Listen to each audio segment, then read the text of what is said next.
How to fix your request is pending on Instagram. Now, if you've been trying to do any type of certain activities within Instagram and it says that your request is actually pending, so why does this actually happen?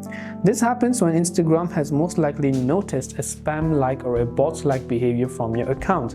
Maybe you've been trying to follow someone too often, maybe you're trying to like a comment too often, something like that you've been doing too frequently. That's why Instagram noticed it and they have limited your account for the time being. Some of the measures that you can take is to make sure to not attempt to follow anyone for a while. Also try to take breaks before you follow someone. You also want to make sure to comment, because if you're only trying to follow, then that's how Instagram will get suspicious. So you can try to follow, like, post something to your story, and make sure to post. You don't have to post a lot. You can make about 4 to 5 posts. You can also try making a second account to accept your request. And you can also take your breaks from the app.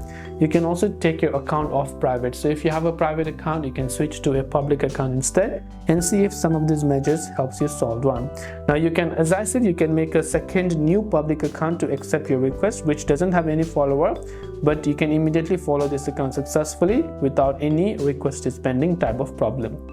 I hope the video helped you. If you have any questions, feel free to leave them down. Thanks for watching till the very end of this tutorial, and see you soon as always in the next video.